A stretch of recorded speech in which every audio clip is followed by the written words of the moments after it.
ఇవ్వడం ద్వారా వరి పండించండి, కనీస మద్దతు ధరనే కాదు 500 రూపాయల బోనస్ ఈ తెలంగాణ రాష్ట్ర రైతాంగానికి ఇస్తామని పిలిపించి నల్గొండ జిల్లాలో 5,12,000 ఎకరాల వరి పండించి రైతులు దేశానికి ఆదర్శంగా నిలబడ్డారు. అందులో 2,70,000 ఎకరాలలో సన్న వడ్లను నల్గొండ జిల్లా ప్రజలు పండించారు. అందుకే ఈరోజు 3 రోజుల్లో మీ అమ్మిన వడ్లకు పైసలు ఇవ్వడమే కాదు 500 రూపాయల బోనస్ ఇవ్వడం ద్వారా రైతు అంటే ఆత్మగౌరవంతో బ్రతకాలి. రైతుకు వ్యవసాయం దండగ కాదు, వ్యవసాయం అంటే పండగ. ఆ పండగ ప్రజా పాలనలో ఇందిరమ్మ రాజ్యంలో జరగాలి అని ఇవాళ మీకందరు కూడా వరి పండించిన వాళ్ళు గుండెల మీద చేతులు వేసుకొని నిశ్చింతగా నిద్రపోయేటట్టు ఈరోజు మన ప్రభుత్వం ప్రయత్నం చేస్తున్నది. అందుకే మిత్రులారా, ఉమ్మడి రాష్ట్రంలో లేని విధంగా ఈ దేశంలోనే ఈసారి తెలంగాణ రాష్ట్రంతో పోటీపడ్డ వరి రైతులే లేరు. 66 లక్షల ఎకరాలలో 1,53,00,000 మెట్రిక్ టన్నుల వరి ధాన్యాన్ని పండించి ఈ దేశం మొత్తం మీదనే తెలంగాణ మొదటి స్థానాన్ని సాధించింది. ఈ తెలంగాణ రాష్ట్రంలో 5,12,000 ఎకరాల వరి పండించి నల్గొండ తెలంగాణలో మొదటి స్థానంలో నిలబడ్డదని నేను ఈరోజు ఈ సందర్భంగా గర్వంగా నేను చెప్పదలుచుకున్నా. అందుకే నల్గొండ రైతాంగాన్ని మనస్ఫూర్తిగా నేను అభినందిస్తున్నా. అందుకే చంద్రశేఖరరావు గారికి ఈరోజు నేను చెప్పదలుచుకున్నా, మీరు అధికారంలో ఉంటే చెలాయిస్తాం, ఓడిపోతే ఫామ్ హౌస్లో పడుకుంటామనే విధానము ఇది మంచిది కాదు మీకు, మీ అనుభవానికి, మీ హోదాకు. ఈరోజు నేను సూటిగా వారిని ఒకటే మాట అడుగుతున్నా, మేమందరం ఎన్నికల్లో పోటీ చేయలేదా? ఓడినా గెలిచినా ప్రజల్లో ఉండలేదా? ఒక్కసారి కాదు 2 సార్లు మీరు గెలిచినారు, మేము ఓడినాం. మీరు ముఖ్యమంత్రిగా ఉన్నప్పుడు ప్రధాన ప్రతిపక్ష నాయకుడిగా పెద్దలు జానారెడ్డి గారు నిరంతరం ప్రజల మధ్యలో ఉండి శాసనసభలో పాలక పక్షానికి సలహాలు సూచనలు ఇస్తూ ప్రభుత్వం చేసే తప్పిదాల మీద వారు సూటిగా పదునుగా ప్రభుత్వాన్ని నిలదీసిండు. అదేవిధంగా మిత్రుడు బట్టి విక్రమార్క గారు మరొక 5 సంవత్సరాలు సిఎల్పి నాయకుడిగా మా ఎమ్మెల్యేలను మీరు గుంజుకున్నా, ముక్కవోని ధైర్యంతో సిఎల్పి హోదాను మీరు తొలగించినా ఏ రోజు అధైర్యపడలేదు.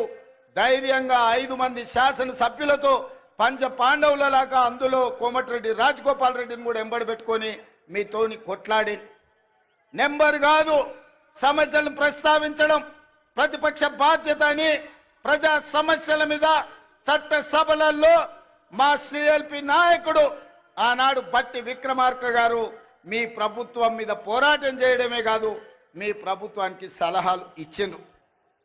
మరి ఈరోజు నేను చంద్రశేఖరరావు గారిని అడుగుతున్నా, సంవత్సరం పూర్తి అయింది, మీరు ఎప్పుడైనా మీ ప్రతిపక్ష నాయకుడు పాత్ర పోషించిండ్రా? మీరు శాసనసభకు వచ్చిండ్రా? మీ అనుభవాన్ని ఎమ్మెల్యేగా, రాష్ట్ర మంత్రిగా, పార్లమెంట్ సభ్యుడిగా, కేంద్ర మంత్రిగా, తెలంగాణ రాష్ట్ర సమితి అధ్యక్షుడిగా, తెలంగాణ రాష్ట్ర ముఖ్యమంత్రి 10 సంవత్సరాలుగా మీకున్న అనుభవాన్ని, మీ వయసును తెలంగాణ ప్రజల కోసం ఏ ఒక్క రోజైనా వినియోగించినరా? మీరు ఆలోచన చేయండి, ఆత్మ పరిశీలన చేసుకోండి. చంద్రశేఖరరావు గారు ఇంత అనుభవాన్ని 40 సంవత్సరాల ప్రజా జీవితంలో 4 కోట్ల ప్రజలు మీకు అండగా నిలబడి మిమ్మల్ని మోస్తే ఈరోజు ప్రతిపక్ష పాత్ర, శాసనసభలో ప్రతిపక్ష కుర్చీ ఖాళీగా ఉండడం ఈ తెలంగాణ సమాజానికి ఏమి సమాధానం చెప్తారు మీరు అని అడుగుతున్నా. ఇవాళ మీరు నేను ఒకటే సూచన చేయదలుచుకున్నా, గెలిస్తే ఉప్పొంగిపోవడం, ఓడిపోతే కుంగిపోవడం, కుంగిపోయి ఫామ్ హౌస్లో పడిపోవడం మీ స్థాయికి, మీ గౌరవానికి తగ్గదు. ఓటమి మేము చూసినాం. ఎమ్మెల్యేగా నేను ఓడిపోయినా, ఎమ్మెల్యేగా ఎంకన్నా ఓడిపోయిండు. కానీ ప్రజాక్షేత్రం మొదలలే మళ్ళా పార్లమెంట్ ఎన్నికల్లో నిలబడి ప్రజా తీర్పు కోరినాం. మల్కాజ్గిరి నుంచి నేను, అదే విధంగా నల్గొండ నుంచి ఎంకన్నా ఎంపీలుగా గెలిచి పార్లమెంటులో తెలంగాణ గళాన్ని వినిపించినాం. ఎమ్మెల్యేగా గెలిచిన ఉత్తమ్ కుమార్ రెడ్డి గారు పార్టీ ఆదేశాల మేరకు పార్లమెంటు నల్గొండ నుంచి, భువనగిరి నుంచి వీళ్ళందరూ కూడా ప్రాతినిధ్యం వహించారు. అది మల్కాజ్గిరి కావచ్చు, ఎంకన్నా ప్రాతినిధ్యం వహించిన భువనగిరి కావచ్చు, ఉత్తమ్ కుమార్ రెడ్డి గారు ప్రాతినిధ్యం వహించిన నల్గొండ కావచ్చు. ప్రతిపక్ష పాత్ర మేము పోషించాలని ప్రజలు అండగా నిలబడి గెలిపించారు. మరి ఈరోజు నేను అడుగుతున్నా, సంవత్సరం పూర్తయిన సందర్భంగా చంద్రశేఖరరావు గారు మీరు ఒక్కసారి ఆత్మ పరిశీలన చేసుకోండి. గెలిస్తే ఉప్పొంగడం, ఓడిపోతే కుంగిపోవడం, ఇది తెలంగాణ సమాజానికి ప్రజాస్వామ్యానికి మంచిదా? మీరెందుకు బయటికి రావడం లేదు? మీరెందుకు మాట్లాడడం లేదు? ప్రభుత్వం తీసుకుంటున్న నిర్ణయాలు మీకు నచ్చకపోతే, ప్రజలకు కష్టం వస్తే ప్రజల పక్షాన మీరు మాట్లాడవలసింది పోయి మీరు ఒక గాలి బ్యాచ్ను జమ చేసి ఊరి మీదకి వదిలినరు. వాళ్ళ మాటలు ఎప్పుడైనా మీరు విన్నారా? చంద్రశేఖరరావు గారు ఏం మాట్లాడుతున్నారో, ఏం చేస్తున్నారో? ఫ్యాక్టరీలు తెస్తామంటే వద్దంటారు, పరిశ్రమలు పెడతామంటే వద్దంటారు, రోడ్లు వేస్తామంటే వద్దంటారు, RRR కడతామంటే వద్దంటారు, బ్రాహ్మణ వెళ్ళి పూర్తి చేస్తామంటే వద్దంటారు, ఫార్మా సిటీ కాదు అది ఫ్యూచర్ సిటీ అంటే వద్దంటారు, మన ఫాక్సికాన్ పెట్టుబడులు తెస్తామంటే వద్దంటారు, మీకు ఇచ్చిన మెడికల్ కాలేజీలు పూర్తి చేస్తామంటే వద్దంటారు. ఈరోజు ఏది అయినా వద్దనడం తప్ప ఇంకొక మాటనే వాళ్ళకి తెలుస్తలేదు. నేను అడుగుతున్నా, ఏది వద్దన్నప్పుడు, భూసేకరణ చేయొద్దన్నప్పుడు, పెట్టుబడులు రావద్దన్నప్పుడు, కాలేజీలు తెరవద్దన్నప్పుడు, ఉద్యోగాలు ఇవ్వద్దన్నప్పుడు, గ్రూప్ 4 పరీక్షలు పెట్టొద్దన్నప్పుడు, గ్రూప్ 1 పరీక్షలు పెట్టొద్దన్నప్పుడు, డిఎస్సి నోటిఫికేషన్ రద్దు చేయమంటే ఏ విధంగా తెలంగాణ రాష్ట్రం ముందుకు వెళ్తుందో తెలంగాణ సమాజం ఆలోచన చేయాలి. ఇయ్యాల పరీక్షలు పెట్టొద్దు, పిల్లలకు ఉద్యోగాలు ఇవ్వద్దు అంటే ఇది తెలంగాణకి క్షేమమా? ఇది తెలంగాణకు మంచిదా? ఒక్కసారి ఆలోచన చేయండి. ఆనాడు తెలంగాణ ఉద్యమం జరిగిందే ఉద్యోగాల కోసం, ఉపాధి కోసం, ఉజ్వల భవిష్యత్తు కోసం. నూనూగు మీసాల యువకులు ఉస్మానియా యూనివర్సిటీ, కాకతీయ యూనివర్సిటీలలో తెలంగాణ ఉద్యమాన్ని ఉవ్వెత్తున లేపి ఓ ఈశాన్ రెడ్డి, ఓ వేణుగోపాల్ రెడ్డి, ఓ కానిస్టేబుల్ కిష్టయ్య, ఓ యాదయ్య వీళ్ళందరూ ఆత్మ బలిదానాలు చేసుకొని శ్రీకాంతాచారిని ఆదర్శంగా తీసుకొని వాళ్ళు ప్రాణ త్యాగాలు చేసింది వాళ్ళ భవిష్యత్ తరాల పిల్లలకు ఉద్యోగ ఉపాధి అవకాశాలు రావాలి, వాళ్ళ బతుకులైన బాగుపడాలి అని కదా తెలంగాణ కోసం త్యాగం చేసింది. లేకపోతే 1200 మంది ఆత్మ బలిదానాలు చేసుకున్నది మీ కుటుంబంలో 4 ముఖ్యమంత్రులని, 2 మంత్రులను, లేకపోతే రాజ్యసభ సభ్యులను, ఎమ్మెల్సీలను చేయడానికి పిల్లలందరూ ప్రాణత్యాగం చేసిండ్రా? మీ 4 కోసం మీ పిల్లలు త్యాగం చేసిరా? 4 కోట్ల తెలంగాణ ప్రజల కోసం ప్రాణ త్యాగం చేసిండ్రా? నువ్వు ఒక్కసారి ఆత్మ పరిశీలన చేసుకోండి చంద్రశేఖరరావు గారు. ఇవాళ మేము భావిస్తున్నాం 1200 మంది తెలంగాణ బిడ్డల ఆత్మ బలిదానాల పునాదుల మీద ఏర్పడి తెలంగాణ రాష్ట్రం, ఈ తెలంగాణలో ఉండే నిరుద్యోగ రాక్షసిని ఈ రోజు బంధించాలి, నిరుద్యోగ యువకులకు ఉద్యోగాలు ఇచ్చి ప్రయోజకులను చెయ్యాలన్న ఆలోచన ఇవాళ కాంగ్రెస్ పార్టీ చేసింది. 15,000 కానిస్టేబుల్ల ఉద్యోగాలు ఇస్తే నల్గొండలో వేలాది ఉద్యోగాలు వచ్చినాయి. ఇవాళ నేను గర్వంగా తెలంగాణ రాష్ట్ర గడ్డ మీద నుంచి చెప్పదలుచుకున్నా, మొదటి సంవత్సరం ఈ దేశానికి స్వతంత్రం వచ్చినప్పటి నుంచి ఈనాటి వరకు 75 సంవత్సరాలలో ఈ దేశంలో ఏ రాష్ట్రంలో ఏ ముఖ్యమంత్రి, ఏ ప్రభుత్వం మొదటి సంవత్సరంలో 55,143 ఉద్యోగాలు ఇచ్చిన రాష్ట్ర ప్రభుత్వమే లేదు. తెలంగాణలో మా ప్రభుత్వం ఇచ్చింది. లెక్కగట్టి మరీ చెప్తా అసెంబ్లీలో చంద్రశేఖరరావు గారు, శాఖల వారీగా అది వ్యవసాయ శాఖనా, అది లేకపోతే R&B శాఖనా, లేకపోతే పంచాయతీరాజ్ శాఖనా, సాగునీటి పారుదల శాఖనా, మున్సిపల్ శాఖనా, లేకపోతే ఏ శాఖలో, పోలీస్ శాఖలా, మెడికల్ అండ్ హెల్త్ డిపార్ట్మెంటా, శాఖల వారీగా ఇచ్చిన ఉద్యోగాలు ప్రతి ఉద్యోగి పేరు 55,143 ఉద్యోగాలు మేము తెలంగాణలో ఇచ్చిన మొదటి సంవత్సరంలో నేను గర్వంగా ఈ గడ్డ మీద నుంచి నేను చెప్పదలుచుకున్నా. ఇన్ని ఉద్యోగాలు ఈ దేశంలో ఎవరైనా ఇచ్చిండ్రా? ఇవాళ అక్కడ నడ్డా వచ్చిండంటే ఎక్కడి నుంచో, అయ్యా నడ్డా గారు మీరు మా అడ్డ మీదకి వచ్చారు, అడ్డగోలుగా మీరు మాట్లాడకండి. నేను సూటిగా నడ్డా గారిని కాదు కానీ మోడీ గారిని అడుగుతున్నా. నీ గుజరాత్ రాష్ట్రంలో 14 ఏళ్ళు మీరు ముఖ్యమంత్రిగా ఉన్నారు, 11 ఏళ్ళు ప్రధానమంత్రిగా ఉన్నారు. 25 సంవత్సరాలల్లా నరేంద్ర మోడీ గారి పార్టీ అయిన భారతీయ జనతా పార్టీ అధికారంలో ఉన్న రాష్ట్రం ఉత్తరప్రదేశ్, మధ్యప్రదేశ్, రాజస్థాన్, బీహారా, లేకపోతే ఛత్తీస్గఢ, జార్ఖండ్, కర్ణాటకనా, మహారాష్ట్రనా, ఏ రాష్ట్రమైన నేను సవాల్ విసురుతున్న నరేంద్ర మోడీ గారు, మీ రాష్ట్ర ప్రభుత్వాలు ఉన్న దగ్గర ఒక్క సంవత్సరంలో 55,000 ఉద్యోగాలు ఇస్తే మీరు లెక్క చూపించండి. ఢిల్లీ నడి బజార్లో మీకు క్షమాపణ చెప్పి తల వంచుకొని నేను వస్తా. లేకపోతే నా లెక్క అప్ప చెప్తా. నీ పార్టీ నీ నాయకులను నువ్వు తెలంగాణ రాష్ట్రాన్ని మా ప్రభుత్వాన్ని అభినందించు. అప్పుడే ఈ దేశ ప్రధానమంత్రిగా మీ గౌరవం పెరుగుతుంది. ఏది పడితే అది మాట్లాడితే, ఎట్లా పడితే అట్లా మాట్లాడితే చెల్లదు. నడ్డా గారు, మీరు కూడా కేసీఆర్ లాగా తయారు కాకండి. కేసీఆర్ మాట్లాడి, బీఆర్ఎస్ వాళ్ళు మాట్లాడిన ప్రెస్ మీట్ల కాగితాలు తీసుకెళ్లి ఈ రోజు ఈటల రాజేందర్, కిషన్ రెడ్డి గారు అవే నకలు కొడుతురు. పెద్దోళ్ళు చెప్పారు నకలు మారనేకే లియే భీ కుछ అకల్ రహనా చాహియే అని. అందుకే కిషన్ రెడ్డికి, ఈటల రాజేందర్కి నేను చెప్తున్నా, మీరు మారుండయ్యా, మీరు ఆలోచన చేయండి. ఆ దొంగల సోపతి పట్టిర్రంటే మీరు కూడా దొంగల బండి ఎక్కుతారు, మీరు కూడా అటే పోతారు. ఈ దొంగల బండితో మీరు చేరిందంటే అంతో ఇంతో మీకున్న గౌరవం కూడా లేకుండా పోతుంది.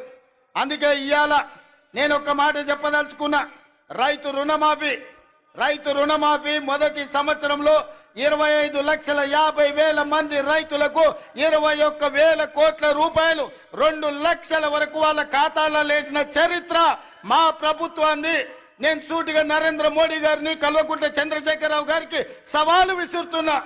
మీ అధికారంలో ఉన్న సమయంలో కావచ్చు, మీ రాష్ట్రాలలో కావచ్చు, ఒక్క సంవత్సరంలో 21,000 కోట్ల రూపాయలు 2 లక్షల రూపాయల రైతు రుణమాఫీ మీరు చేస్తే, మా వ్యవసాయ శాఖ మంత్రి తుమ్మల నాగేశ్వరరావు గారు, మా ఉత్తమ్ కుమార్ రెడ్డి గారు, మా రెవెన్యూ మినిస్టర్ శ్రీనివాస్ రెడ్డి గారు, బట్టి విక్రమార్క గారితో సహా నేను వచ్చి మీకు క్షమాపణ చెప్తాం. మా చరిత్ర ఇది, నికార్సైన లెక్క ఇది. మా ఒక్క నల్గొండ జిల్లాలో మా ఎంకన్న చిట్టి రాసిస్తున్నాడు 2,004 కోట్ల రూపాయలు ఒక్క నల్గొండలనే రుణమాఫీ జరిగిందని. ఒక్క నల్గొండ ఉమ్మడి జిల్లాలో 2,000, కొత్త నల్గొండ జిల్లాలనే 2,004 కోట్ల రూపాయలు మీ ఒక్క జిల్లాలనే రైతులకు రుణమాఫీ జరిగిందని చెప్పి వెంకన్న లెక్కలు అందిస్తున్నాడు. పెద్ద ఎత్తున చప్పట్లు కొట్టండి మిత్రులారా. ఆ మోడీకి, నడ్డాకు కనీసము జ్ఞానోదయం కలగని అని మన ప్రభుత్వం ఏం చేస్తుందో. ఇదే కాదు, ఉచిత కరెంటు, ఇండ్ల కన్నం, 24 గంటల ఉచిత విద్యుత్ వ్యవసాయానికని ఆనాడు 9 గంటలు ఇస్తానని రాజశేఖర రెడ్డి గారు చెప్పినప్పుడు, ఆనాడు ఉచిత కరెంట్ ఇస్తే బట్టలు ఆరేసుకోవాలి తీగల మీద అన్నారు. కానీ అది తప్పని నిరూపించి రైతులకు ఆనాడు 9 గంటల ఉచిత కరెంటు కాంగ్రెస్ పార్టీ ఇచ్చింది. ఉచిత కరెంటు పేటెంట్ ఎవరిదయా? మనది కాదా? మనం కాదా ఈ దేశంలో కనిపెట్టింది? మన కాంగ్రెస్ ప్రభుత్వం కాదా? ఇందిరమ్మ రాజ్యము ఈ దేశంలోనే మొదటిసారి రైతులకు ఉచితంగా కరెంట్ ఇవ్వాలి, వాళ్ళని ఆదుకోవాలి, కరెంటు బిల్లులను మాఫీ చేయాలని మొదటి సంతకంతో వైఎస్ రాజశేఖర రెడ్డి గారు ఎల్బీ స్టేడియంలో 1,200 కోట్ల రూపాయలతో పాటు రైతుల మీద ఉన్న వేలాది విద్యుత్తు చౌర్యం కేసులను ఒక్క కలంపోటుతోనే ఎత్తేసింది డాక్టర్ వైఎస్ రాజశేఖర రెడ్డి గారు కాదా? ఆ ఆదర్శంగా తీసుకొని 24 గంటలు ఇచ్చిన ప్రభుత్వం ఈనాడు ఇండ్లలో కూడా 200 యూనిట్లు ఉచితంగా ఇవ్వాలి పేదవాళ్ళకని 50 లక్షల కుటుంబాలకు ఇవాళ విద్యుత్ శాఖ మంత్రి బట్టి విక్రమార్క గారు 50 లక్షల కుటుంబాలకు 200 యూనిట్లు ఈరోజు ఉచితంగా కరెంటు ఇస్తున్నమాట వాస్తవం కాదా? ఇవాళ ఆడబిడ్డలకు 1,200 రూపాయల సిలిండర్ అయింది. రూపాయి జమ చేసి మా అక్కలు జమ చేసుకుంటే మోడీ వచ్చి ఎత్తుకపోతున్నాడు.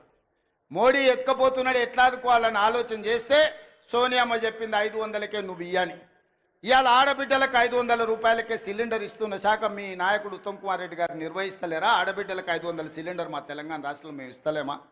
రాజీవ్ ఆరోగ్యశ్రీ ఆనాడు మేము 2 లక్షల రూపాయలతో మొదలు పెడితే చంద్రశేఖరరావు గారు వచ్చి దాన్ని నిర్వీర్యం చేసి, మనం వచ్చినాక మొదటి 2 రోజులే డిసెంబర్ 9 నాడు 7:30 అధికారం చేపడితే 9 నాడే 10 లక్షల రూపాయలు రాజీవ్ ఆరోగ్యశ్రీ పథకాన్ని పెంచి పేదవాళ్ళ కార్పొరేట్ వైద్యాన్ని అందించి ఇవాళ పేదవాడిని కుటుంబ సభ్యులుగా భావించి అపోలో యశోద ఎక్కడికి వెళ్ళిన 10 లక్షల రూపాయలతోని మీ కుటుంబాలకు ఇవాళ ఉచిత వైద్యాన్ని అందించింది మన ప్రభుత్వం కాదా?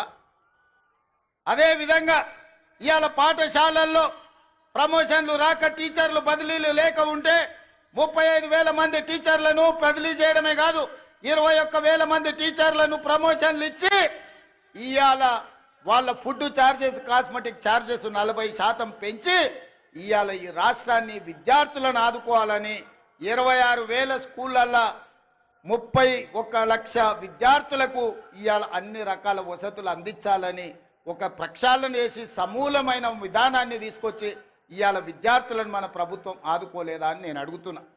ఇవాళ ఇవన్నీ విద్యార్థులే కాదు, ఈరోజు హోంగార్డ్స్ కానీ పోలీసులు కానీ వాళ్ళ సమస్యలను పరిష్కరించి ఆత్మగౌరవంతో బ్రతికే విధంగా పోలీసులకు స్వేచ్ఛనిచ్చింది మన ప్రభుత్వం కాదా? ఇవాళ అందుకే మన ప్రభుత్వం వచ్చిన తర్వాత మనం పనిలో మునిగిపోయినాం, ప్రచారం చేసుకోలేదు. మీరేమో అన్నలు వెంకన్న మంత్రి అయ్యిండు, రేవంత్ అన్న ముఖ్యమంత్రి అయ్యింది, మన పని అయిపోయిందని మీరు కూడా దావత్లు అక్కడ ఇక్కడ చుట్టాలు ఇళ్ళ పొడితే తిరుగుతున్నారు పెళ్లిళ్ళు పేరంటాలని. మేమేమో రోజుకు 18 గంటలు పని చేసుకుంటున్నాం. అవతలోడు పెళ్లి పని మీద ఉన్నాడంట, అటు ఇటు దావతుల మీద తిరిగేటోడు దావతుల మీద తిరిగిన వాళ్ళు ఇవాళ సోషల్ మీడియాలో అడ్డగోలుగా ఏది పడితే అది ప్రచారం చేస్తారు. వాటిని తిప్పి కొట్టక మనం వెనుకబడ్డట్టు అనిపించింది. అందుకే ఇవాళ కార్యకర్తలు నేను అడుగుతున్నా, ఈ తెచ్చిన ప్రభుత్వాన్ని నిలబెట్టుకున్న బాధ్యత మనం చేస్తున్న పనులు చెయ్యని మనం చెప్పం. కేసీఆర్లకు దళితుని ముఖ్యమంత్రి చేస్తామనో, దళితులకు 3 ఎకరాల భూమి ఇస్తామనో ఇట్లాంటి హామీలు మనం ఇయ్యలేదు, ఇయ్యం. ఇవాళ మనం చెప్పిన ప్రతి పని మనం చేస్తున్నాం. ఇవాళ కేవలం రైతులకు వ్యవసాయానికి ఈ మొదటి సంవత్సరంలో 55,000 కోట్ల రూపాయలు ఈరోజు రైతులకు ఇచ్చినాం. కేసీఆర్ తెచ్చిన అప్పుకు ఆనాడు తెలంగాణ రాష్ట్రం ఏర్పడ్డ నాడు కాంగ్రెస్ పార్టీ యొక్క క్రమ పద్ధతిలో నిధులను మిగులిచ్చి 16,000 కోట్ల రూపాయల మిగులు రాష్ట్రంగా చంద్రశేఖరరావుకు అప్పచెప్తే 10 ఏళ్ల మిగులు రాష్ట్రాన్ని దివాలా దీపించి 7 లక్షల కోట్ల రూపాయలతో మనకు ఇవాళ అప్పచెప్పిండు. మనం ఇచ్చిన 16,000 కోట్ల మిగులు బడ్జెట్ ఎక్కడ?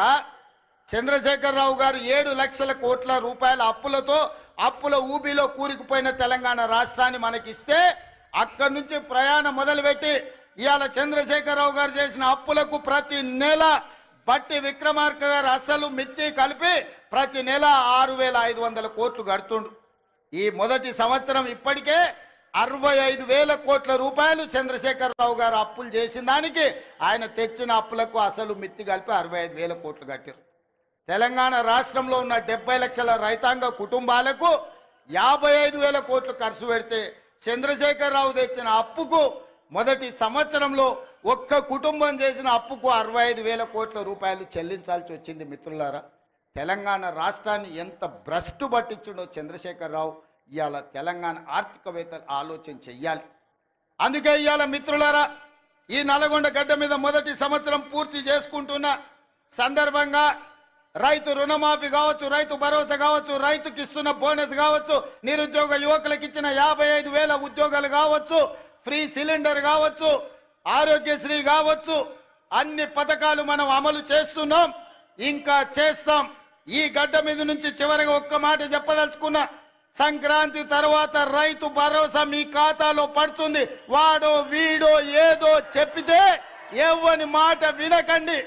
ఆనాడు ఒట్టేసి చెప్పిన రుణమాఫీ చేస్తా అని చేసి చూపించిన ఇవాళ మళ్ళీ మీకు చెప్తున్నా, తెలంగాణ రైతాంగానికి నల్గొండ గడ్డ మీద నుంచి మాట ఇస్తున్నా, సంక్రాంతి పండుగ తర్వాత మీ ఖాతాలలో రైతు భరోసా గలగల పడుతుంటే బీఆర్ఎస్ వాళ్ళ గుండెలు లబడబ కొట్టుకోవాలి. అదే విధంగా నల్గొండ రైతాంగానికి, తెలంగాణ రైతాంగానికి విజ్ఞప్తి చేస్తున్నా, సన్నాలే పండించండి. సన్నాలకు 500 రూపాయల బోనస్ ఇచ్చి మీ పంట కొనే బాధ్యత, చివరి గింజ వరకు కొనే బాధ్యత మన ప్రభుత్వం తీసుకుంటుంది.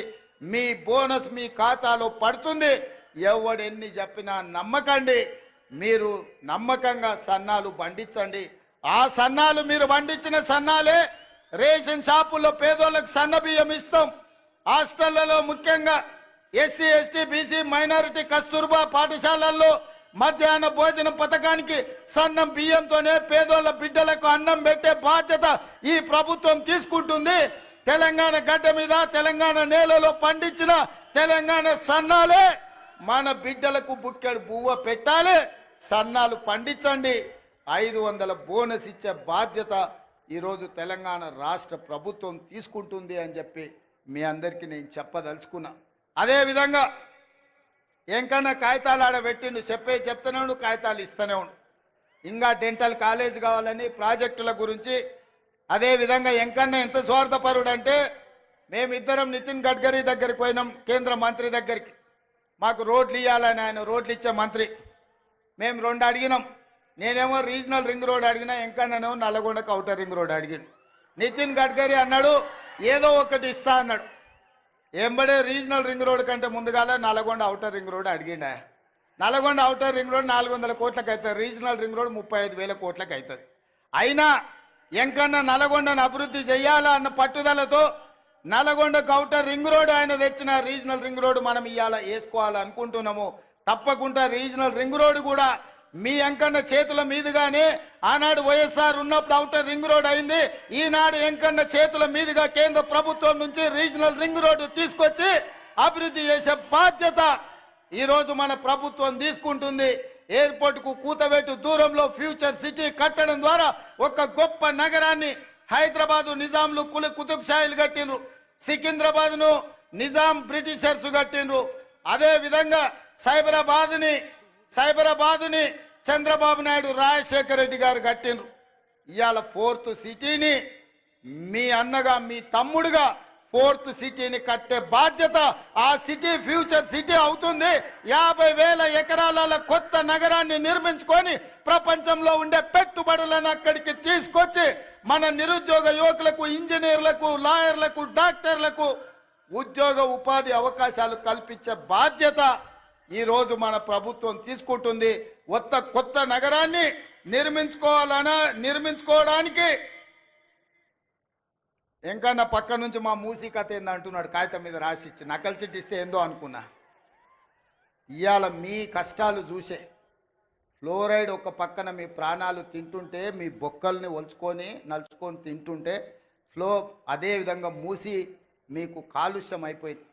మూసీ ప్రాజెక్టు నేను చేసి మీకు కృష్ణా గోదావరి జలాలతో పాటు మూసీ ఈసా నది నుంచి నీళ్లు తేవాలే, మీ పంటలు పండాలే, కాలుష్యం పోవాలి, చచ్చిన శవాలు పశువుల కలేబరాలు కొట్టుకొస్తున్న మూసీని ప్రక్షాళన చెయ్యాలని ఇవాళ నేను ముందుకు వస్తే బీఆర్ఎస్ వాళ్ళు కట్టొద్దంటారు. నల్గొండ ఆలోచన చెయ్యాలి. ఈయన్నే పక్కనే ఒక ఆయనకు ఒకటి ఇచ్చారు ఏకలింగానికి. ఆ ఏకలింగాన్ని మీరు పోయి అడుగురు సూర్యాపేటకు పోయి, మూసీ కట్టాలా వద్దా? మూసీ వద్దంటే తీసుకొని పోయి అందులోనే ముంచండి ఏకలింగాన్ని. ఎందుకంటే తప్పిపోయిండు అట్లనో ఇట్లనో ఎట్లనో. ఇవాళ ఈ మూసీ ప్రాజెక్టు కట్టకపోతే నల్గొండలు ఎవరు బ్రతకలేని పరిస్థితి. వరల్డ్ హెల్త్ ఆర్గనైజేషన్ చెప్పింది మనుషులు జీవించలేని పరిస్థితులు నల్గొండ ప్రాంతంకు రాబోతున్నాయని. అందుకే ఇవాళ మూసీ ప్రక్షాళన చేసి గోదావరి జలాలు ఉస్మాన్ సాగర్, హిమాయత్ సాగర్కు తరలించి అక్కడి నుంచి మూసీలో గోదావరి జలాలను ప్రవహింపజేసి మీ మూసీ ప్రాజెక్టు నేరేడ్చర్ల వరకు ఈరోజు మూసీ ప్రాజెక్టును కట్టడం ద్వారా ఈ నల్గొండను అభివృద్ధి పదం వైపు నడిపించి కలుషితం లేని నీరును మీ ప్రాంతానికి ఇవ్వడం ద్వారా, ఇండస్ట్రియల్ పొల్యూషన్ నుంచి మిమ్మల్ని కాపాడడం ద్వారా మూసీ కట్టి తీరుతాం. మూసీ కట్టే బాధ్యత నాది, నల్లగొండకు విముక్తి కలిగించే బాధ్యత నాది. ఎవరైనా అడ్డం వచ్చేటోళ్ళ సంగతి చూసే బాధ్యత మీది. అదొక్క బాధ్యత మీరు తీసుకోండి. నిజాంనే దిగంతాలకు తరిమినోళ్ళు, ఉమ్మడి రాష్ట్ర సమైక్య పాలన నుంచి విముక్తి కలిగించిన నల్లగొండ బిడ్డలు.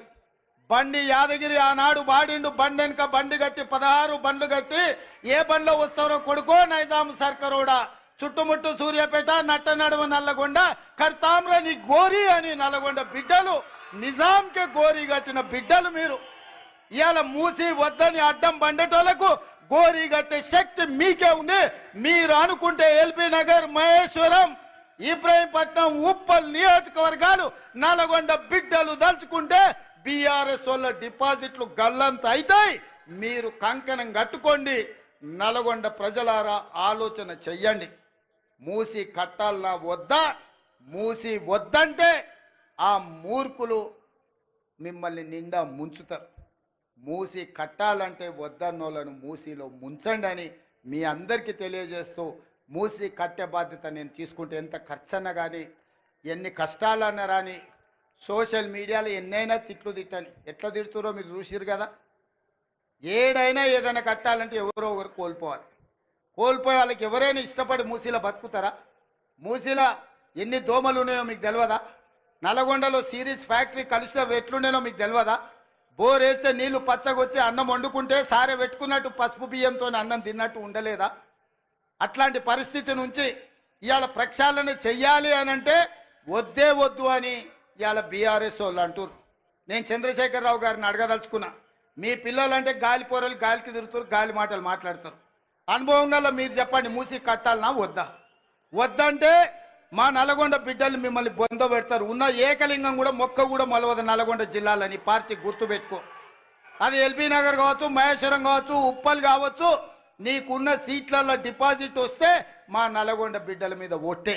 ఎందుకనంటే మా నల్గొండ వాళ్ళు అనుకుంటే మా పాలమూరు వాళ్ళు తోడైతే ఈడ ఎవరికన్నా డిపాజిట్ వస్తుందా మీరు ఒక్కసారి ఆలోచన చెయ్యండి. అందుకే ఇవాళ మూసీ ప్రాజెక్టును పూర్తి చేసే బాధ్యత ఇవాళ మీకు ఒకే ఒక్క మాట ఇచ్చిపోతున్న నల్గొండ జిల్లాలో. మిగతా అన్ని కూడా మీ నాయకుల చేతుల్లోనే ఉంది, వాళ్ళు పని చేసుకుంటారు.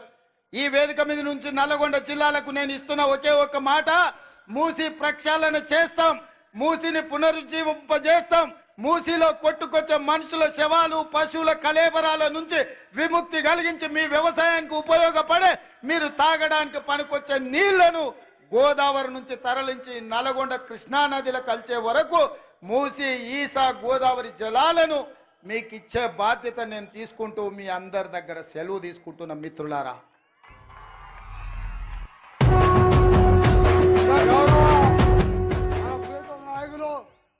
ప్రియతమ నాయకులు మన జిల్లా అభివృద్ధి